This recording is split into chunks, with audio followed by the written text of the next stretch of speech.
Welcome to special discussion. Ram Gopal Varma అంటే సెన్సేషన్కి care of address అంటారు. మరి ఈసారి శృతి మించాడా? పరిస్థితి ఏంటి? రీసెంట్గా సావిత్రి పేరుతో ఓ పోస్టర్ను రిలీజ్ చేశాడు రామ్ గోపాల్ వర్మ. అసలు సావిత్రి అంటేనే ఆ పేరుకు మన సంస్కృతిలో సమాజంలో ఎంతో విలువ ఉంది, ఎంతో ఎమోషనల్ అటాచ్మెంట్ ఉంది. సావిత్రి అనగానే ఓ సాధ్వి మన కళ్ళ ముందు కనిపిస్తుంది, ఓ పవిత్రమైన రూపం మన మనసులో మెదలాడుతుంది. మరి రామ్ గోపాల్ వర్మ రీసెంట్గా రిలీజ్ చేసిన సావిత్రి పోస్టర్లో ఏముంది, ఏం చెబుతోంది ఓసారి చూద్దాం.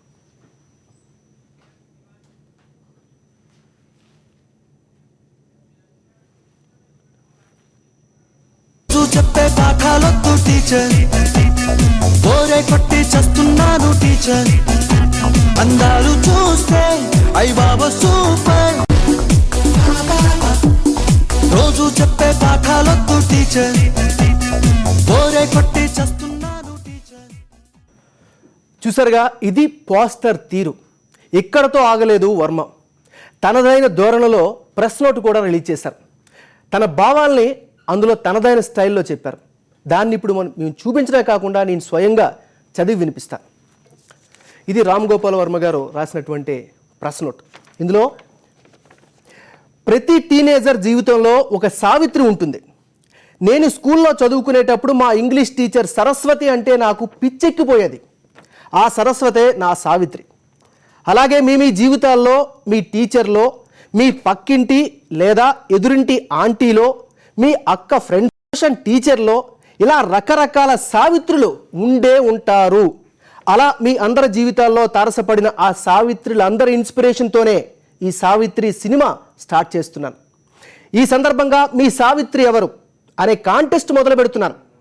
ఈ కాంటెస్ట్లో మీ జీవితంలో మీకు ఎదురైన మీ సావిత్రులకు సంబంధించిన మీ అనుభవాలను naSavitri.comలో పంచుకుంటే మీ ఆ అనుభవాలను కూడా మా సావిత్రిలో పెడతాం. Get lucky with Savitri, Ram Gopal Varma. ఇంకొకసారి కూడా నేను వినిపించబోతున్నాను. ప్రతి టీనేజర్ జీవితంలో ఒక సావిత్రి ఉంటుంది. నేను స్కూల్లో చదువుకునేటప్పుడు మా ఇంగ్లీష్ టీచర్ సరస్వతి అంటే నాకు పిచ్చెక్కిపోయేది. ఆ సరస్వతే నా సావిత్రి.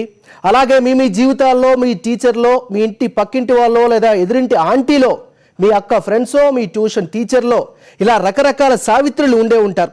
అలా మీ అందరి జీవితాల్లో తారసపడిన ఆ సావిత్రులందరి ఇన్స్పిరేషన్తోనే ఈ సావిత్రి సినిమా స్టార్ట్ చేస్తున్నాం. ఈ సందర్భంగా మీ సావిత్రి ఎవరు అనే కాంటెస్ట్ మొదలు పెడుతున్నాం. ఈ కాంటెస్ట్లో మీ జీవితంలో మీకు ఎదురైన మీ సావిత్రులకు సంబంధించిన మీ అనుభవాలను మాతో naSavitri.comలో పంచుకుంటే మీ ఆ అనుభవాలను కూడా మా సావిత్రిలో పెడతాం. Get lucky with Savitri, Ram Gopal Varma. ఇది సింపుల్గా నిన్న రామ్ గోపాల్ వర్మ గారు రిలీజ్ చేసినటువంటి ప్రెస్ నోట్. ఇది ఒక రకంగా చూసినట్లయితే చాలా బాధాకరమైనటువంటి వ్యవహారం. దీనిపైన చర్చ, స్పెషల్ డిస్కషన్ చేపట్టింది సాక్షి. ఈరోజు ఈ డిస్కషన్లో పాల్గొనేందుకు మనతో పాటు స్టూడియోలో ఉన్నారు ఆకుల విజయ్ గారు, బీజేపీ రాష్ట్ర నాయకురాలు. అదేవిధంగా సునీల్ కుమార్ రెడ్డి గారు, దర్శక నిర్మాత, సినీ ఇండస్ట్రీకి సంబంధించిన వాళ్ళు. అదేవిధంగా రహముద్దీన్ గారు ఉన్నారు, ఏపీ బాలల హక్కుల సంఘం సంబంధించినటువంటి నాయకులు. దీంతో పాటుగా లక్ష్మి గారు, పీడబ్ల్యూఓ రాష్ట్ర ప్రధాన కార్యదర్శి, విశాఖపట్నం నుంచి కూడా మనతో పాటు సిద్ధంగా ఉన్నారు. నెక్స్ట్ మరి కాసేపట్లో వరంగల్ నుంచి జూపూడి శైలజారావు గారు మన చర్చలో పాల్గొంటారు. ముందుగా లక్ష్మి గారి దగ్గరికి వెళ్దాం. లక్ష్మి గారు నమస్తే అండి. లక్ష్మి గారు నమస్తే అండి. మేడం చూస్తున్నారు, నమస్తే. ప్రెస్ నోట్ చూశారు, ఈ పోస్టర్ చూశారు, ఏమనిపిస్తుంది? అసలు ఎంత సాహసం చేస్తున్నాడు, ఎంత సాహసం అనే మాట తప్పండి, బరిదెగించడం. వర్మ ఇంత బరిదెగించి మాట్లాడుతున్నాడా మహిళా సమస్యల పట్ల, ఈ మహిళా కోణం పట్ల ఇంత పెద్ద ఎత్తున చర్చ జరుగుతున్న ఈ నేపథ్యంలో వర్మ ఈ విధంగా మాట్లాడటం అనేది ఒక రకమైన బరిదెగింపే అవుతుంది. ఏంటి అసలు ఆ విధంగా నేను ఇప్పుడు విన్నాను, మీరు చదువుతున్న ప్రెస్ నోట్ నేను విన్నాను. విన్న తర్వాత చాలా స్పష్టంగా నాకు అర్థమైన విషయం ఏంటంటే, ఒక ద్రోణాచార్యుడికి సంబంధించిన దాంట్లో చెప్తారు ఏమనంటే, ద్రోణాచార్యుడికి సంబంధించిన దాంట్లో చాలా స్పష్టంగా మాట్లాడతారు. గురువు అనే వాళ్ళు ఏ విధంగా ఉంటుంది అని ఒక రకంగా నిర్దేశించడం కోసం ఆయన చెప్పాడు, నీకు ఎక్కడ ఏం కనపడుతుంది, ఏమి కనపడుతుంది, అక్కడ చెట్టు కనపడుతుందా, చెట్టు ఆకు కనపడుతుందా, పక్షి కనపడుతుందా, దాని మీద దృష్టి పెట్టని చెప్పి ద్రోణాచార్యుడు గురువుగా వాళ్ళకి చెప్పాడు. మరి ఈ రోజు వర్మ ఏం చెప్పదలుచుకున్నాడు? ఎటువంటి సంబంధాల్లోనైనా నువ్వు దాని అందాన్ని చూడని మాట్లాడుతున్నారు. గురువు గురించి, తనకు పాఠం చెప్పే గురువు గురించి ఆ విధంగా చూడు, నీ అక్కలో చూడు, లేకపోతే నీ చెల్లిలో చూడు, ఎవరైనా నీ పక్కింటి వాళ్ళతో ఎదురింటి వాళ్ళతో ఎటువంటి సంబంధమైనా కూడా వాళ్ళలో నువ్వు చూడాల్సిన కోణం ఇదే అని చెప్పేసి ఈరోజు బరిదిగించి మాట్లాడటం అంటే, సమాజంలో ఆడపిల్లని చూడగానే తమ యొక్క శారీరక అవసరాలు తీర్చుకున్న వస్తువులను చూసే కోణం మారాలని డిస్కషన్ జరుగుతుంది. ఇంత డిస్కషన్ జరుగుతుంటే వర్మ బరిదిగించి ఈ విధంగా మాట్లాడతాడా? ఈ విధంగా ప్రెస్ నోట్ రిలీజ్ చేస్తాడా? నిజంగా దీనికి గాని పోటీలు పెట్టడం, వర్మని ఎవరు కొడతారనే దానికి పోటీలు పెట్టాల్సిన అవసరం ఉంది. ఇదే విధంగా వర్మ కంటిన్యూ చేస్తే ఆడపిల్లలకు సంబంధించిన విషయాలు మెంటల్ గా పర్వత్ అయ్యి తాను గురువుని ఆ విధంగా చూశాడు కాబట్టి నా జీవితంలో సరస్వతి టీచర్ తనకి రెచ్చగొట్టిందా అంటే, ఈ విధంగా దొంగచాటుగా చూసే నేచర్, నీ క్రిమినల్ నేచర్ నీకున్నది. ఈ విధంగా వాళ్ళ సంబంధించిన ఇళ్లలోకి తొంగి చూడటం, బైనార్కుల ద్వారా చూడటము, లేకపోతే వాళ్ళ యొక్క ప్రైవసీలోకి నువ్వు తొంగి చూసి వాళ్ళ విషయాలన్నీ కూడా నువ్వు రెచ్చగొట్టబడ్డాయని చెప్పేసి మాట్లాడి ఈ విధంగా చేస్తున్న డిస్కషన్ నీకు ఈ అందరినీ కూడా ప్రవోక్ చేస్తున్నారు. ఈ రోజు చిన్న పిల్లల యొక్క మనసుల్లో ఏమీ తెలియని పసిపిల్లల మనసుల్లోనే కాదు, ఈ రోజు మొత్తం యువతరానికి ఒక పిలుపునిస్తుంది. ఎటువంటి సంబంధమైనా కూడా అది టీచరా, అక్క ఫ్రెండా, అమ్మ, ఆంటీనా, ఎటువంటి సంబంధమైనా ఆడపిల్ల అయితే అందులో అందం వెతుక్కో, అందులో నీ అవసరం వెతుక్కో, అందులో నీ కోరికలు తీర్చుకోవడానికి కావాల్సిన నీ సంతృప్తి సునకానందాన్ని పొందని చెప్పి నువ్వు చెప్తున్నావు. నీ సునకానందానికి నువ్వు కాంటెస్ట్ పోటీలు పెడతావా? నీ దిగజారుతనానికి నువ్వు కాంటెస్ట్ పోటీలు పెడతావా? ఎవరు దిగజారమని మాట్లాడుతున్నాడు ఇక్కడ వర్మ, ఎవరు దిగజారమ్మని అంటున్నాడు. ఆ దిగజారుతనంలో పోటీలు పెడతానికి సిద్ధంగా ఉంటే ఇదేనా ఈ రోజు ప్రభుత్వం ఏం చేస్తుంది? ఈ రోజు అశ్లీల నిరోధక చట్టం గురించి మాట్లాడుతున్న అధికారులంతా ఏం చేస్తున్నారు?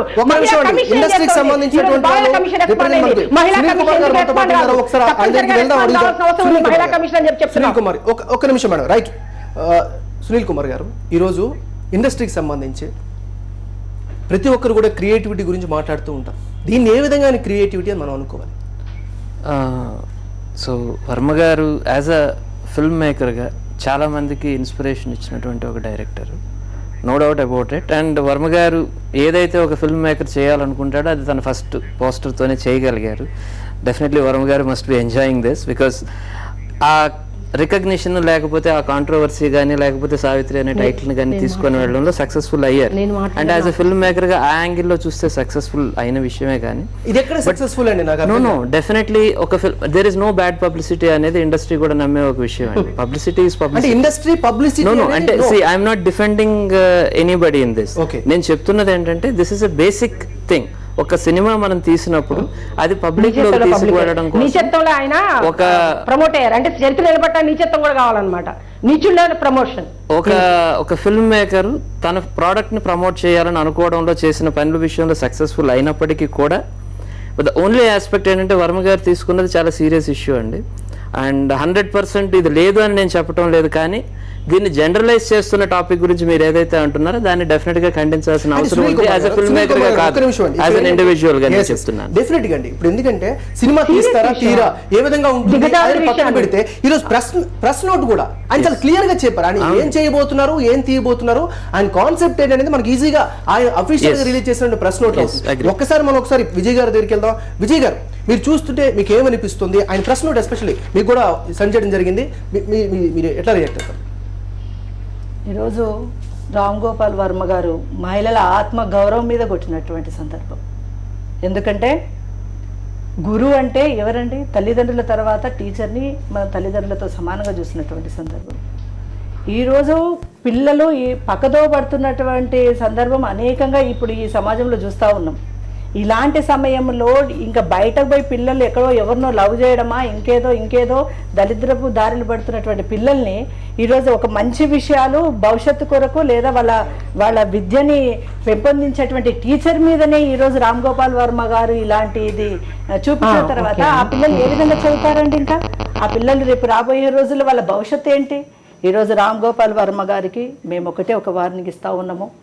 నువ్వు ఇన్ని రోజులు చేసినటువంటి సినిమాలు, నువ్వు ఎంతమంది బలైపోయారు. ఈరోజు రక్త చరిత్ర సినిమా తీసుకుందాం, దాంతో ఎంతమంది బాగుపడ్డారంటే ఆయన బాగుపడ్డాడు తప్ప ప్రజలు బాగుపడలేదు. ఇక్కడ అసలు ఏమి తెలియని వాళ్ళకు కూడా రౌడీజం చేస్తే హీరోగానా ఉండడమా అనేది మా పిల్లలు పక్కదో పెట్టినటువంటి ఇది ఎంతోమంది భవిష్యత్తు ఖరాబ్ అయినటువంటి సందర్భాలు ఉన్నాయి. ఎందుకంటే ఆ విషయం కూడా నేను ఎందుకు మాట్లాడుతున్నానంటే, తన చర్చకు రమ్మనండి. రక్త చరిత్ర సినిమా చూసిన తర్వాత టీనేజ్ అబ్బాయిలు ఎంతమంది రౌడీగా అవ్వాలనేసి కలలు కంటున్నారో నేను చర్చలో కూర్చుండబెట్టి చూపిస్తాను. అంటే ఈరోజు ఒక యువకుడిని చూపించేసి అసలు అబ్బాయి వాడు 13-12 ఏళ్ళ అబ్బాయిని పట్టుకొని టీచర్ని చూసేసి వాడికి ఎలాంటి కోరికలు ఉంటాయని చెప్పేసి అతను రామ్ గోపాల్ వర్మ ఎలాంటి కలలు కన్నాడో పిచ్చెక్కిందంట. పిచ్చెక్కితే మెంటల్ హాస్పిటల్కి వెళ్ళు, అంతేగాని ఇంక వేరే పిల్లల భవిష్యత్తు ఎందుకు ఆటాడుకుంటున్నావు నువ్వు? పిచ్చెక్కడం ఏంటి? పిచ్చెక్కడము నీవు డబ్బులు సంపాదించుకోవడానికి కొరకు నువ్వు ఇంకేదైనా చేయి, కానీ పిల్లల భవిష్యత్తు ఆడద్దు. సమాజంలో ఉన్నటువంటి ఒక మంచిని చెడు మార్గాన్ని తీసుకెళ్లే పరిస్థితి రామ్ గోపాల్ వర్మ తీసుకువెళ్ళొద్దు. ఇంకో విషయం కూడా రామ్ గోపాల్ వర్మ గారికి నేను ఈరోజు మీడియా ద్వారా, సాక్షి టీవీ ద్వారా నేను తెలియజేస్తున్నది ఏంటంటే, మా మహిళలకు ఖచ్చితంగా నువ్వు పబ్లిక్లోకి వచ్చేసి క్షమాపణ చెప్పాల్సిందిగా కూడా నేను డిమాండ్ చేస్తూ ఉన్నాను. ఎందుకంటే ఈరోజు ఒక టీచరు, ఒక పక్కింటి అమ్మాయి, ఒక తల్లి, ఒక అక్క అని నువ్వు సంబోధించినావు అంటే మహిళా లోకాన్ని నువ్వు అవమానపరిచే విధంగా మాట్లాడినావు. కాబట్టి ఈ చరిత్ర ఎక్కడ చూసుకున్నప్పటికీ కూడా మహిళల జోలికి వెళ్ళినటువంటి వాళ్ళు చరిత్రలో మరి భూస్థాపితమైనటువంటి సందర్భాలు అనేకంగా చూసినాం. ఈరోజు నీవు ఏదో గొప్ప అవ్వడం కోసము ఎన్నెన్నో సంచలనాలు సృష్టించడం కోసం కానీ మహిళలని కించపరిచే విధంగా, మహిళల్ని ఒక టీచర్, ఒక అమ్మగా ఉన్నటువంటి టీచర్ని కూడా నువ్వు పిచ్చెక్కే విధంగా నువ్వు చూసినవంటే నీకున్న పిచ్చిని ఎదుటి వాళ్ళకి అంటించే విధంగా నువ్వు చేస్తున్నావు. కాబట్టి మరి నువ్వు ఈ పబ్లిక్లో వచ్చి మా మహిళలకు క్షమాపణ చెప్పాల్సిందిగా, ఇలాంటి సినిమాలు తీయకుండా మరి ప్రభుత్వం కూడా అతని మీద చర్య తీసుకోవాలి. తన మానసిక పరిస్థితి బాగాలేదు కావచ్చు, ఒకసారి ప్రభుత్వం అన్నా మరి అతన్ని హాస్పిటల్ చూపించాల్సిన అవసరం ఉందని చెప్పేసి డిస్కషన్ లో వరంగల్ నుంచి జూపిడి శైలజారావు గారు మనతో పాటు జాయిన్ అయ్యారండి. నమస్తే మేడం. నమస్తే అండి. ఓకే మేడం, మీ దగ్గరికి వస్తాను మేడం. అంతకుముందు రెహముద్దీన్ గారి దగ్గరికి వెళ్దాం.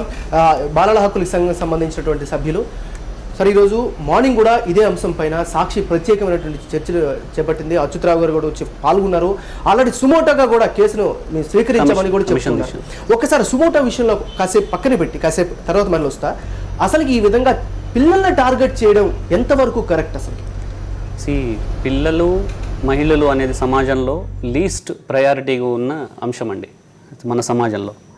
అయితే మనం పితృస్వామ్య కుటుంబంలో ఉన్నాము, సమాజంలో ఉన్నాం కాబట్టి వాళ్ళను పూర్తిగా అనగదొక్కబడి చూస్తున్నారు. కాబట్టి ఇప్పుడు 1965లోనే సుప్రీంకోర్టు క్లియర్గా ఈ అబ్సెనిటీ అండ్ ఏదైతే వల్గారిటీ చూపిస్తున్నారో, ఈవెన్ మూవీస్లో కానీ ఈవెన్ మీరు పత్రికల్లో కానీ ఏ రకంగా చూపిస్తున్నా కానీ అది వల్గారిటీ కిందికి వస్తుందని సుప్రీంకోర్టు 1965లోనే జస్టిస్ హిదాయతుల్లా ఆధ్వర్యంలో 5 మెంబర్స్ జడ్జెస్ వాళ్ళు క్లియర్గా చెప్పారు. అంటే ఇట్లాంటివి ఒకవేళ ఇప్పుడు 1901 అంటే మనం పత్రికా స్వేచ్ఛకు లేకుంటే ఈ సెన్సేషనల్ కోసం రకరకాలుగా తీస్తుండొచ్చు, కానీ ఏ రకమైన హక్కులను కూడా హరించడానికి వీలు లేదు. ఒకవేళ వాళ్ళ హక్కులను, పిల్లల హక్కులను కానీ మహిళల హక్కులను కానీ ఒకవేళ ఉల్లంఘిస్తే వాళ్ళు శిక్షార్హులు అనేది ఈ 1965లోనే, కావాలంటే పేజ్ నెంబర్ రాసుకోండి, 881లో సుప్రీంకోర్టు దాంట్లో క్లియర్గా రాసి ఉంది.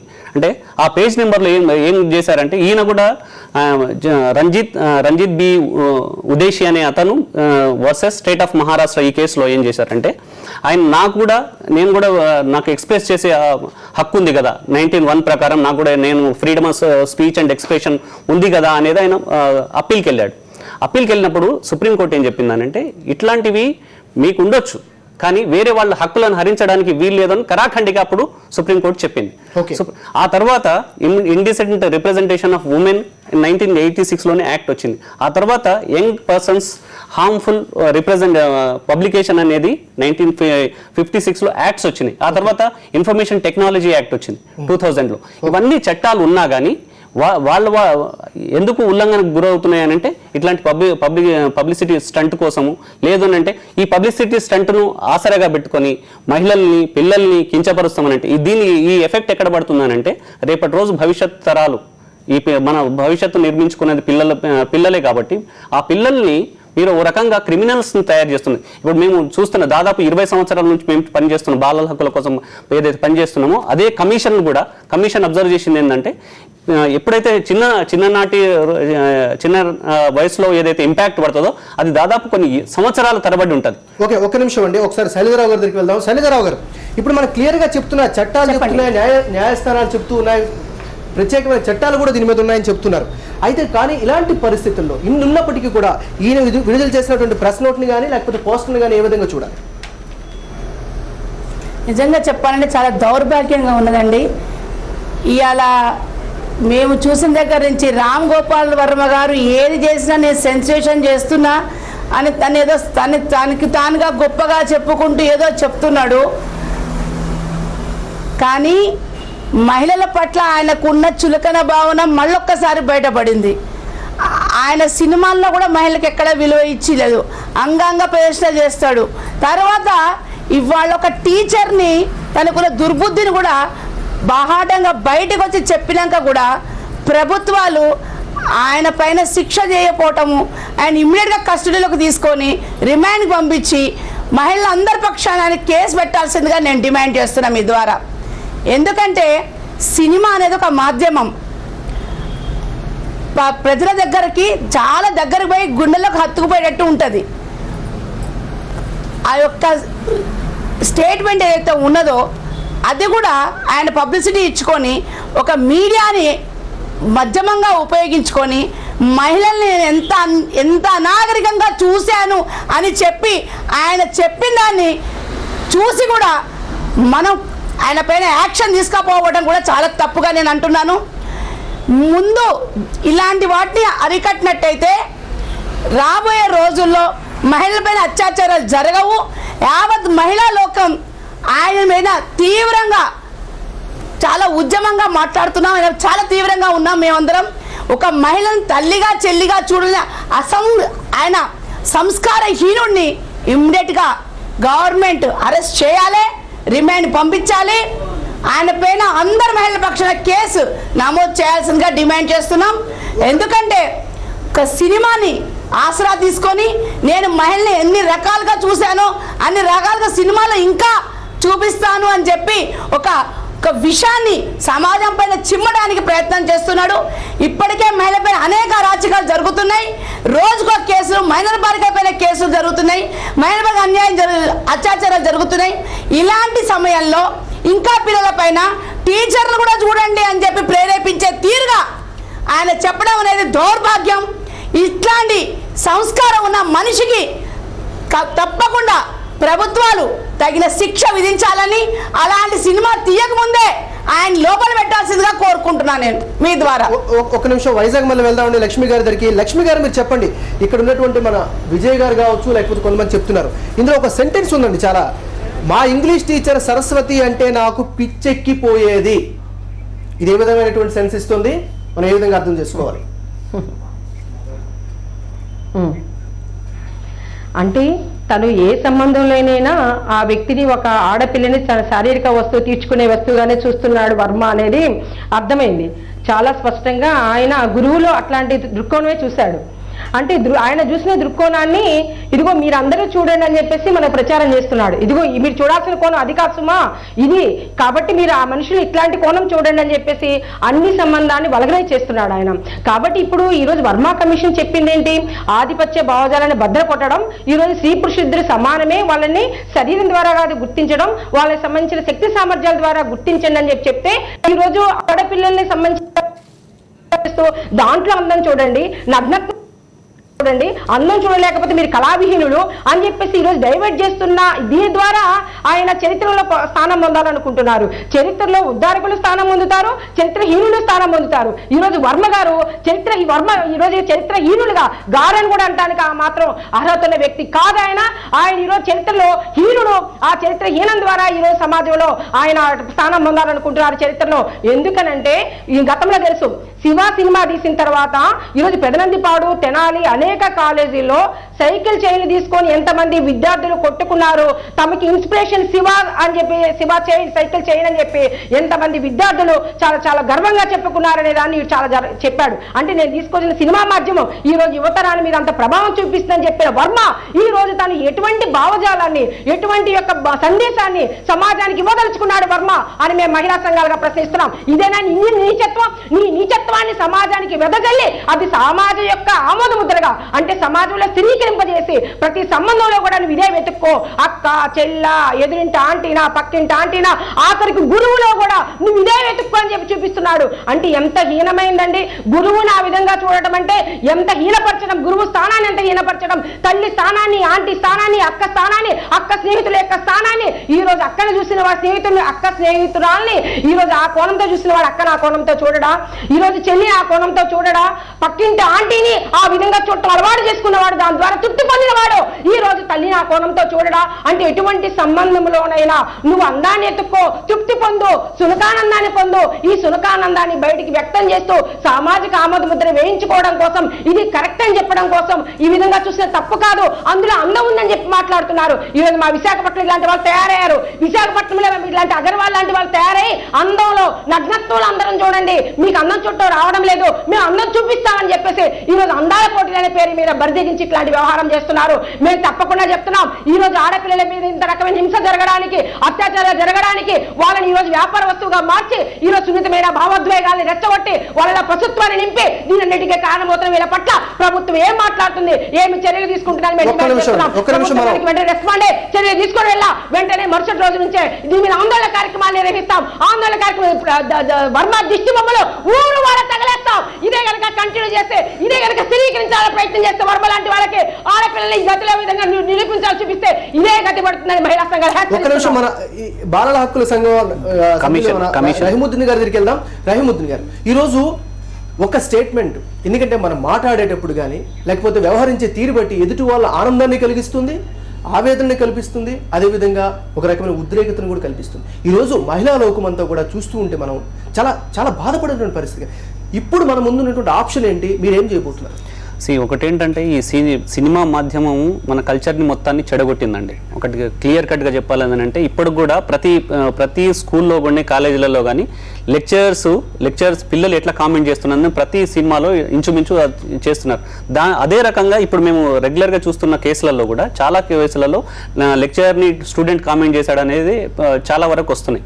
ఎందుకు అని అంటే ఈ సినిమా మాధ్యమాలు చూడడం వల్ల పిల్లలు అట్లా తయారవుతున్నారు. ఒకటి.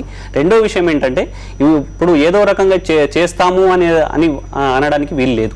రెండో విషయం ఏంటంటే వాళ్ళు మా ఇష్టం వచ్చినట్టు చేస్తాం, మాకు రైట్ ఉంది అని అంటే రైట్ ఉండొచ్చు, కానీ వేరే వాళ్ళ హక్కులను హరించడానికి వీలు లేదు అనేది క్లియర్గా మేము బాల హక్కుల పరిరక్షణ కమిషన్గా మేము అనుకున్నది ఏంటంటే ఉదయం నుంచి చర్చ జరుగుతుంది దీని మీద. అంటే నిన్న కూడా ఒక పోస్టర్ రిలీజ్ అయినప్పుడే డిస్కషన్ మొదలైంది. అంటే దీన్ని అంటే ఉన్న టీచర్ ఏదైతే స్టూడెంట్ రిలేషన్షిప్ ఉందో దాన్ని కూడా పూర్తిగా ఇది దెబ్బతీస్తున్నది. ఇంకోటి ఏంటంటే ఈ రేపటి రోజు టీచర్స్ కూడా లెసన్స్ చెప్పడానికి పోయే పరిస్థితి లేదు. అంటే వాళ్ళు ఎట్లా డ్రెస్సింగ్ చేసుకోవాలని ఆ డ్రెస్ మీద కామెంట్ చేయటం, లేకుంటే అబ్బాయిల ముందర ఎట్లా ఉండాలన్నా లేదా అనేది రకరకాల ఆలోచనలు వస్తాయి. కానీ కమిషన్గా మేమేం చేస్తున్నాం, సెన్సార్ బోర్డుకి ఆ సెన్సార్ బోర్డులో వాళ్ళు ఇప్పటికే తీసుకోవాల్సింది ఉండే సెన్సార్ బోర్డులో ఎక్కడ ఈ సెన్సార్ చేయాలి ఈ సెన్సార్ బోర్డుకి నోటీస్ ఇస్తున్నాం. పోలీస్ కమిషనర్ హైదరాబాద్కి. అంటే ఇట్లాంటివి వచ్చినప్పుడు ఎట్లాంటి జాగ్రత్తలు తీసుకోవాలని ఈవెన్ డైరెక్టర్స్ ఎడిటర్స్ గెలుచుకుంటారు వాళ్ళకు కూడా ఈవెన్ ఈ అబ్బాయిల పట్ల ఏదైతే NCPCR గైడ్ లైన్స్ ఉన్నాయి, national commission for protection of child రైట్స్కి సంబంధించిన గైడ్ లైన్స్ ఉన్నాయి. అంటే వీళ్ళు తీసుకోవాల్సిన జాగ్రత్తలు ఈ సినిమాలు తీస్తున్నప్పుడు ఏమేమి జాగ్రత్తలు తీసుకోవాలి, ఇట్లాంటి సెన్సేషనల్ కోసం మహిళల హక్కుల్ని హరించడానికి వీలు లేదు అనేది ఏవైతే అంశాలు ఉన్నాయో వాళ్ళకు కూడా రాస్తాం. ఆ డైరెక్టర్స్ మార్నింగ్ మీరు సుమోటోగా కూడా మీరు స్వీకరించారు. అసలు సుమోటోగా ఎప్పుడు స్వీకరిస్తారు, ఎలా ఉంటుంది నెక్స్ట్, అదేవిధంగా చర్యలు ఎలా ఉండబోతున్నాయి, ఈవెన్ ఫిల్మ్ ఇండస్ట్రీ ఏ విధంగా రెస్పాండ్ అవుతుంది, అవన్నీ చూసే ముందు ఒక చిన్న బ్రేక్ తీసుకుందాం.